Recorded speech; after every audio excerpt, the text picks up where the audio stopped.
Hello and welcome back everyone. मेरा नाम है केशव कुमार और मैं हूं आपका बिजनेस स्टडीज का टीचर।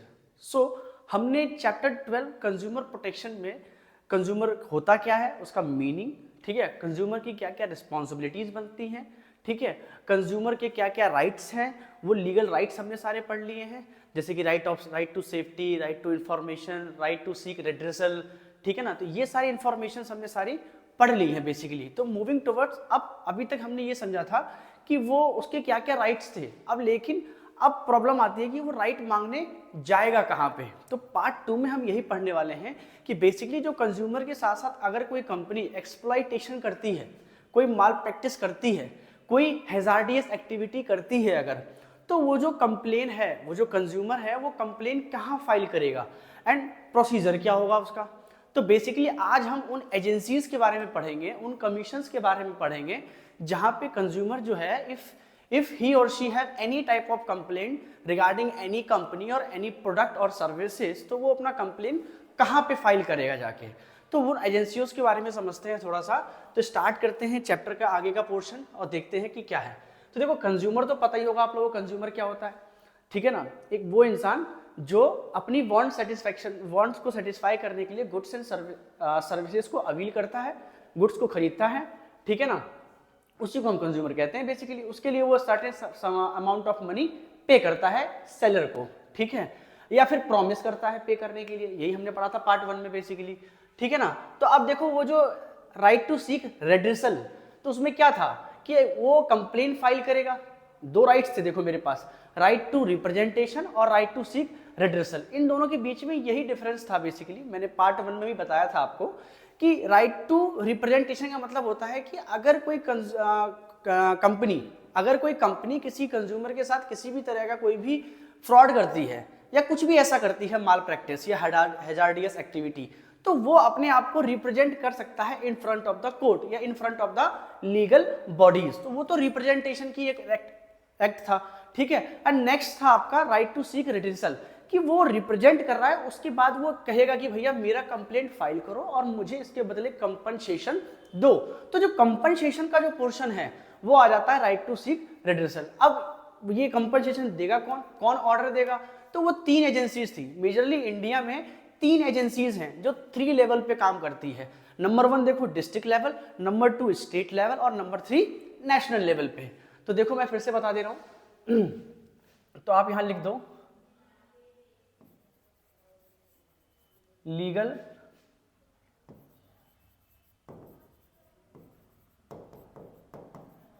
अथॉरिटीज। तो देखो लीगल अथॉरिटीज देखो तीन जगहों पे काम करती हैं। नंबर 1 आप कह सकते हो कि नंबर 1 पे क्या है, डिस्ट्रिक्ट कमीशन।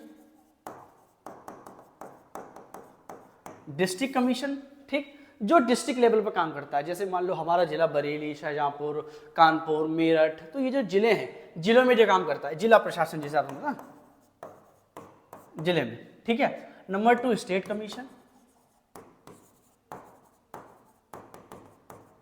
स्टेट कमीशन मतलब राज्य सरकार, जैसे कहते हैं राज्य में जो होता है, ठीक है ना, ये राज्य की बात करेंगे, ठीक है। और थर्ड और द लास्ट कौन था, जो सबसे बड़ा वाला है, नेशनल कमीशन। अब देखो जो डिस्ट्रिक्ट कमीशन है इसके अंदर एक मेंबर होता है, इसके अलावा 2 अदर मेंबर्स और होते हैं, ठीक है। और डिस्ट्रिक्ट कमीशन को अपॉइंट कौन करता है? इसको अपॉइंट करता है स्टेट गवर्नमेंट। कौन अपॉइंट करता है? स्टेट, जीओवीटी का मतलब यहाँ पे है गवर्नमेंट, ठीक है। तो इसको अपॉइंट कौन करता है? State government. फर्दर अभी हम आगे इसके बारे में पढ़ेंगे, ये तो थोड़ा सा ओवरव्यू है, ठीक है। अब ऐसे ही देखो स्टेट कमीशन है।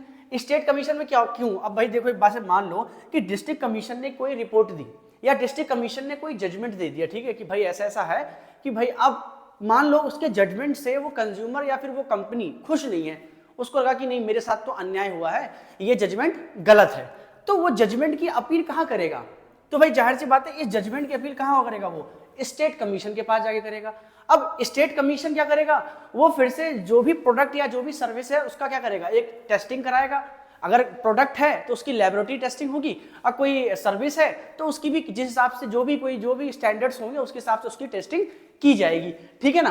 अब मान लो फिर उसके बाद वो एक जजमेंट देगा, तो यहाँ पे भी उतने ही मेंबर्स हैं, एक मेंबर और 2 उसके साथ अदर मेंबर्स हैं, ठीक है। अब मान लेते हैं कि any kind of decision given by the state commission, अब मान लेते हैं कि कंज्यूमर या फिर कंपनी दोनों को ही, भाई किसी एक, देखो कोई भी जजमेंट आता है तो उस जजमेंट से अगर कोई कोर्ट जजमेंट देता है तो जाहिर सी बात है 2 पार्टियां होती है, दोनों में से एक पार्टी तो नाखुश हो ही जाती है, क्योंकि वो जजमेंट किसी एक के फेवर में होता है और किसी एक के फेवर में नहीं होता है। तो मान लो जिसके फेवर में नहीं है, अब वो बंदा क्या करे, तो वो क्या करेगा, स्टेट कमीशन द्वारा दिए गए जजमेंट को अपील करेगा कहाँ पे, नेशनल कमीशन में। नेशनल मतलब जो एक तरीके से पूरे देश में काम करता है, ठीक है ना।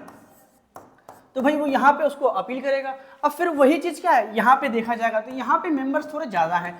एक मेंबर यहाँ पे कौन है, प्रेसिडेंट होता है, एक मेंबर यहाँ पे प्रेसिडेंट होता है, इसके अलावा 4 मेंबर्स और होते हैं उसके साथ। तो टोटल कितने मेंबर्स हैं, 5 मेंबर। टोटल यहाँ 5 मेंबर है, यहाँ पे 3 और यहाँ पे 3 मेंबर्स हैं, ठीक है। अब इनके बारे में थोड़ा और डिटेल में पढ़ते हैं, ठीक है। चलिए, तो देखो कह रहा है redressal agencies under the consumer protection act 2019। तो ये कह रहा है कि जो रेड्रेसल मतलब कोई भी कंज्यूमर की ग्रीवियांस है, ग्रीवियांस का मतलब होता है किसी भी तरह की कोई समस्या है अगर, तो उस समस्या को सुलझाने वाली जो एजेंसीज है according to act consumer protection act 2019 के हिसाब से नंबर 1 कौन है, डिस्ट्रिक्ट कमीशन। अब डिस्ट्रिक्ट कमीशन क्या होता है, जिला प्रशासन में जो चीज होती है, ठीक है। तो बेसिकली डिस्ट्रिक्ट कमीशन में मैंने बताया था जब एक प्रेसिडेंट होता है उसके साथ 2 अदर मेंबर्स और होते हैं। टोटल मेंबर कितने, 3 हैं, एक प्रेसिडेंट और 2 अदर मेंबर हैं, ठीक है। ये अपॉइंट कौन करता है, डिस्ट्रिक्ट कमीशन में जो भी लोग होते हैं इसको अपॉइंट करता है स्टेट गवर्नमेंट, राज्य सरकार के लोग, ठीक है, या राज्य सरकार अपॉइंट करती है उनको, ठीक है। अब देखते हैं कि ये प्रेसिडेंट होगा कौन। देखो अदर मेंबर्स तो कोई भी हो सकते हैं, लेकिन ये प्रेसिडेंट कौन होगा, तो प्रेसिडेंट इज रिटायर्ड और वर्किंग जज। प्रेसिडेंट होगा कौन, रिटायर्ड या फिर वर्किंग जज ऑफ डिस्ट्रिक्ट कोर्ट। जो जिला न्यायालय होता है उसका जो जज होगा, ये जो या तो रिटायर्ड या फिर वर्किंग जज, जो अभी काम कर रहा है, ऑलरेडी अपनी सेवा में है, सर्विस में है, तो वो जज हो सकते हैं इसके प्रेसिडेंट। दूसरा कह रहा है कि complaint for the goods and services worth ₹1 crore, ये इंपॉर्टेंट है, यहाँ पे इसको टिक कर लेना, वर्थ ₹1 करोड़ और लेस, कि यहाँ पे किसकी सुनवाई की जाएगी, किन प्रॉब्लम्स की सुनवाई की जाएगी। तो यहाँ पे वही गुड्स और सर्विस की सुनवाई होगी जिसकी वैल्यू कम से कम 1 करोड़ या 1 करोड़ से कम, मतलब 1 करोड़ के अंदर की वैल्यू का जो केस होगा उसकी सुनवाई यहाँ पे होगी। मतलब 1 करोड़ और लेस देन 1 करोड़, मतलब अगर 10 लाख का है तो भी यहाँ पे होगा, 2 लाख का है तो भी यहाँ पे होगा, अगर 1 करोड़ से ज्यादा का होगा तो यहाँ पे नहीं होगा, ठीक। चलिए नेक्स्ट, इफ एग्रेविव पार्टी, जो पार्टी है, is not satisfied by the jurisdiction, जो पार्टी है, कोई भी पार्टी दोनों में से, ठीक है, अगर वो ज्यूरिडिक्शन से सेटिस्फाइड नहीं है, किस ज्यूरिडिक्शन से, जो डिस्ट्रिक्ट कोर्ट उन्हें देगा, तो वो क्या कर सकते हैं, they can file an appeal, वो अपील फाइल करेंगे कहां पे, against the judgment in state commission. कहां पे करेंगे, स्टेट कमीशन में करेंगे। लेकिन इसके भी कुछ दायरे होते हैं, ऐसा नहीं कि उठे और चले गए स्टेट कमीशन में बात बात पे, उसके लिए आपको एक फाइन पे करना पड़ता है, ठीक है ना। वो फाइन होता कितना है, जो भी केस है उसका 50%, ठीक है। तो state commission with in 45 days, ये बहुत इंपॉर्टेंट है। मतलब जैसे कि मान लो जजमेंट अगर आ जाता है तो आज से 45 डेज के अंदर आपको अपील फाइल कर देना है, कहां पे, स्टेट कमीशन के अंदर, ठीक। चलिए, अब भाई कैसे यहाँ पे जुडिशन देते कैसे हैं, यहाँ पे वो लोग रिपोर्ट पहले क्या करेंगे, जैसे मान लो कि कोई भी किसी के साथ कोई भी प्रॉब्लम होती है, जैसे आपने मान लो मैगी बनाई, आपने मैगी लेके आए, पता चला आपके मैगी में मसाला है ही नहीं। अब भाई आप क्या कहोगे, आप दुकानदार के पास जाओगे, दुकानदार कहेगा भाई साहब हमें नहीं पता, आप जाओ ऊपर बात कर लो, ठीक है। अब आपने क्या करा, भाई साहब 10 पैकेट और खरीद लिए, आपने चेक करा कि हाँ भाई अक्सर ये पैकेटों में मैगी मसाला नहीं आ रहा है। अब आप केस फाइल करने के लिए जाओगे, वीडियो बना के बढ़िया से, ठीक है, कि देखो भाई मैंने ये पैकेट खोला और इसमें मसाला नहीं पाया गया, ठीक है। अब होगा क्या, मान लो यहाँ पे कि अब इस वीडियो को चेक कौन करेगा, तो बेसिकली जज खुद चेक नहीं करता है, होता क्या है, एक लेबोरेटरी रिपोर्ट होती है, लैब होती है, उस लैब में उस सामान को, या फिर कोई भी ऐसी प्रॉब्लम है सामान से जुड़ी हुई, तो उस लैब में वो सामान जाता है, फिर वहां पे वो लैब में टेस्ट होता है, फिर एक टेस्ट की रिपोर्ट आती है, फिर उस रिपोर्ट के आधार पे वो जज अपना डिसीजन देता है। Basically decisions are based on laboratory testing report, कि लैब में जाके कोई भी गुड्स जाके टेस्ट होगा और फिर उसकी जो रिपोर्ट आएगी उसके आधार पे जो है भाई जजमेंट होता है। चलिए, ये तो हो गया डिस्ट्रिक्ट कमीशन। चलिए नेक्स्ट, अब आ जाते हैं भाई स्टेट कमीशन। स्टेट कमीशन में कौन से केस होते हैं? जो डिस्ट्रिक्ट कमीशन में अपील किए जाते हैं भाई फर्दर इंक्वायरी के लिए, ठीक है। तो यहाँ पे भी देखो मेंबर्स एक ही है, एक प्रेसिडेंट और 2 अदर मेंबर्स, लेकिन यहाँ पे जो प्रेसिडेंट है वो डिस्ट्रिक्ट कोर्ट का मेंबर नहीं होगा। वो कहाँ होगा? प्रेसिडेंट इज रिटायर्ड और वर्किंग जज ऑफ हाई कोर्ट। वो क्या होगा? रिटायर्ड और वर्किंग जज ऑफ हाई कोर्ट। मतलब जो हाई कोर्ट है, जैसे मान लो यूपी का हाई कोर्ट कहाँ पे है, चलो मुझे कमेंट सेक्शन में बताना, वैसे मैं बता ही देता हूँ फिलहाल। यूपी का हाई कोर्ट जो है वो इलाहाबाद है, तो बेसिकली इलाहाबाद कोर्ट का कौन होगा? रिटायर्ड या फिर वर्किंग जज जो होगा वो इस फोरम का कौन होगा? प्रेसिडेंट होगा, ठीक। Next, the complaint for the goods more than, देखो worth rupees more than 1 crore, मतलब 1 करोड़ से ज्यादा का अगर होगा तो, और लेस देन 10 करोड़ और 10 करोड़ से कम का। मतलब आप कह सकते हो कि जो डिस्ट्रिक्ट कमीशन था वहां पे क्या था? डिस्ट्रिक्ट कमीशन में एक तरीके से जो जितने भी केसेस थे गुड्स और सर्विस, उनकी वर्थ रुपीज कितनी थी?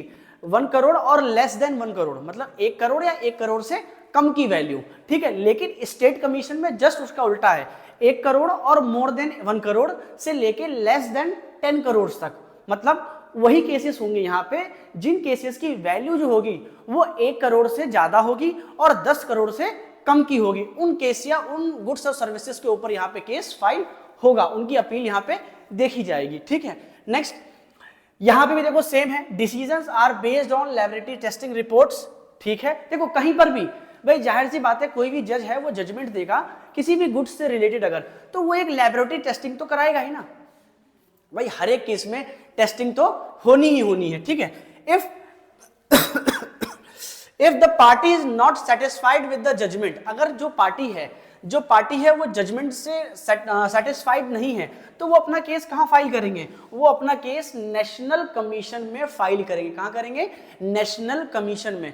देखो डिस्ट्रिक्ट कमीशन में अगर आपको सेटिस्फेक्शन नहीं है तो स्टेट कमीशन में आओगे, अगर स्टेट कमीशन में अगर आपको सेटिस्फेक्शन नहीं है तो नेशनल कमीशन में आओगे, ठीक है। तो नेशनल कमीशन में आओगे, लेकिन विद इन 30 डेज। देखो if you have any kind of dissatisfaction, ठीक है, occurred by the judgment given by the district forum या district commission, you can file a case या appeal in state commission within 45 days। 45 days में करना है। if दूसरा chance क्या था देखो स्टेट कमीशन में, अगर आपको स्टेट कमीशन से दिया हुआ कोई भी जजमेंट है, आप उससे अनसेटिस्फाइड हो, तो आप नेशनल कमीशन में अपना अपील फाइल कर सकते हो with in 30 days of time with 50% of penalty, fine के साथ, 50% ऑफ फाइन के साथ, जो भी उस केस की वैल्यू है उसका 50% फाइन के साथ, ठीक। आप अगर केस जीत जाते हो तो वो आपको रिटर्न हो जाएगा, हार जाओगे तो वो पैसा गवर्नमेंट रख लेगी, ठीक। चलिए नेक्स्ट, अब आ जाते हैं नेशनल कमीशन के ऊपर। जो देखा जाए तो इन रेडिसल एजेंसी की लीगली सबसे बड़ी बॉडी है नेशनल कमीशन। तो बेसिक देखो नेशनल कमीशन में मेंबर्स की जो क्वांटिटी है वो बढ़ जाती है। नेशनल कमीशन में एक प्रेसिडेंट, देखो प्रेसिडेंट तो एक ही रहेगा, प्रेसिडेंट एक, उसके अलावा अदर मेंबर्स कितने हो जाएंगे? 4। तो 4 अदर मेंबर और उसमें से 1 मेंबर, मिनिमम 1 मेंबर जो होगी वो कौन होगी? वुमेन होगी। कौन होगी? वुमेन होगी। मतलब कि टोटल यहाँ पे 5 मेंबर्स होंगे, एक प्रेसिडेंट, 4 अदर मेंबर्स, और उनमें से भी एक कौन होगी? वुमेन होने वाली है, ठीक है। Next, they are appointed by the central government. उन्हें कौन अपॉइंटमेंट करेगा? Central government. भाई जाहिर सी बात है नेशनल कमीशन है तो स्टेट गवर्नमेंट का तो यहाँ पे कोई हस्तक्षेप नहीं होगा, कोई भी डिस्टर्बेंस नहीं होगा। इसे कौन अपॉइंट करेगा? सेंट्रल गवर्नमेंट अपॉइंट करेगा। अब मान लो जो भी गुड्स एंड सर्विसेज हैं उसका भी क्या होगा? उस पर डिसीजन जो भी लिया जाएगा, that decision is based on laboratory testing report. भाई वो भी क्या होगा? वो भी डिसीजंस कैसे लिए जाएंगे? लैब में ही जाना है टेस्ट होने के लिए, ठीक है। अगर जो भी पार्टी है जो डिससेटिस्फाइड है उस डिसीजन से, अब मान लेते हैं भाई नेशनल कमीशन ने भी कोई डिसीजन दे दिया, अब भैया बड़े परेशान, करें क्या भाई? डिसीजन तो हमारे हक में आया नहीं, अब क्या करा जाए भाई? तो अब भाई जो कंज्यूमर होगा कहाँ जाएगा? वो कंज्यूमर जाएगा, अगर आप नेशनल कमीशन से डिससेटिस्फाइड हो तो आप कहाँ जाओगे? The whole and sole authority, जो आप कहते हो ना कानून का रक्षक, कॉन्स्टिट्यूशन का जो कौन है एक तरीके से protector of the constitution, Indian constitution, वो कौन है? Supreme court of India. तो basically if you are dissatisfied with the decisions given by the national commission, you can file a case, file a appeal in supreme court of India, ठीक है, चलिए अब यहाँ पे कंप्लेंट फाइल होगी कौन सी वो देख लेते हैं।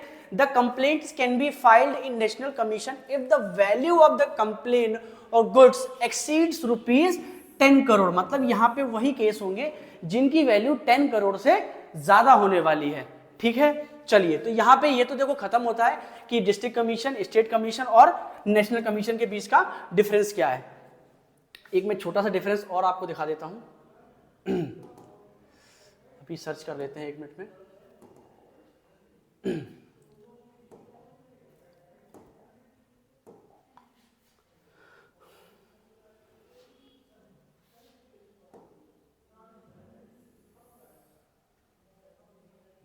ये ओपन हो नहीं रहा है फिलहाल।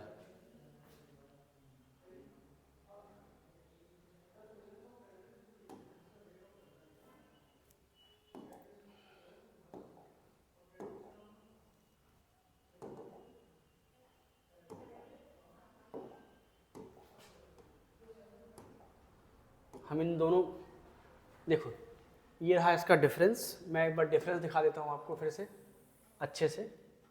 यहाँ से आप चाहो तो देखो डिफरेंस ले सकते हो आसानी से।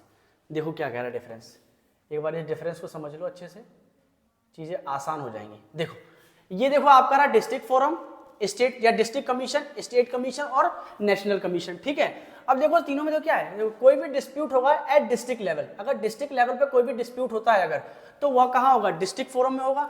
ठीक है, स्टेट लेवल पे होता है तो स्टेट फोरम में, नेशनल लेवल पे है तो नेशनल फोरम में। ठीक है, चलिए अब भाई देखो इन सबको देखो सेटअप करता कौन है, तो देखो डिस्ट्रिक्ट को स्टेट करता है, स्टेट को स्टेट ही करता है जाहिर सी बात है, और नेशनल को सेंट्रल गवर्नमेंट करती है। ठीक है, नेक्स्ट डिस्ट्रिक्ट कमीशन देखो कितने मेंबर हैं, जो मैंने बताया देखो वही चीजें हैं, बस डिफरेंस के पॉइंट ऑफ व्यू से हैं। तो देखो क्या है, डिस्ट्रिक्ट फोरम में कितने हैं, देखो 1 प्रेसिडेंट और 2 मेंबर। स्टेट में कितने हैं, 1 प्रेसिडेंट 2 और मेंबर। लेकिन जो नेशनल कमीशन है उसमें कितने मेंबर थे, total 5 members including 1 president and 4 members, जिसमें से भी मैंने बताया आपको कि एक जो मेंबर होगा वो कौन होगा, वुमेन होगी। कौन होगी, वुमेन होगी। नेक्स्ट प्रेसिडेंट कौन होगा, भाई प्रेसिडेंट होगा कौन, तो देखो जो डिस्ट्रिक्ट कमीशन है उसमें जो प्रेसिडेंट होगा वो डिस्ट्रिक्ट जज होगा। कौन होगा, डिस्ट्रिक्ट जज, आइदर दे आर वर्किंग और रिटायर्ड जज। और जो स्टेट कमीशन होगी वहां पे कौन होगा, प्रेसिडेंट, वहां पे जो हाई कोर्ट है उसका रिटायर्ड या फिर वर्किंग जज होगा। नेक्स्ट जो नेशनल कमीशन होगा वहां पे जो भी जज होगा वो जज कौन हो सकता है, वो एक तरीके से सुप्रीम कोर्ट का जज होगा। कौन होगा, सुप्रीम कोर्ट का जज वहां पे बैठा होगा, या फिर जो भी जज होगा वो appointed by the central government होगा। कौन होगा, appointed by the central government. अब उन प्रेसिडेंट की टेन्योर कितना है, मान लो भाई कोई भी इंसान किसी कुर्सी पे अगर बैठता है तो उसका एक टेन्योर होता है, एक टाइम ड्यूरेशन होता है। जैसे मान लेते हैं फॉर एन एग्जाम्पल, जैसे इंडिया, भारत के प्राइम मिनिस्टर हैं, इंडिया का जो प्राइम मिनिस्टर होंगे हैं, तो उनकी भाई एक टाइम ड्यूरेशन है ना, कितने साल है, 5 साल है। तो ऐसे ही देखो इनका भी है भाई, जो प्रेसिडेंट होगा उसका टाइम ड्यूरेशन कितना होगा, 5 ईयर्स। या देखो तीनों के देखो कितने, 5 ईयर्स 5 ईयर्स 5 ईयर्स है। लेकिन जो डिस्ट्रिक्ट कमीशन है उसमें up to the age of 65 के एज तक ही होगा भाई देखो। ठीक है, लेकिन वही स्टेट कमीशन में क्या होगा, एज ऑफ 67 तक, और यहाँ पे एज ऑफ 70 ईयर्स तक है। ठीक है, ये थोड़ा सा एक डिफरेंस है, ये एक डिफरेंस है यहाँ पे। नेक्स्ट मॉनेटरी जुरिडिक्शन क्या था, तो देखो आपको ये वाला पॉइंट नहीं देखना है, आपको ये वाला पॉइंट नहीं देखना है, इसे आप कट कर दो। ये मैंने आपको ऑलरेडी बताया था कि जो डिस्ट्रिक्ट कमीशन होगा, जो डिस्ट्रिक्ट कमीशन था, मैं यहां लिख दे रहा हूं,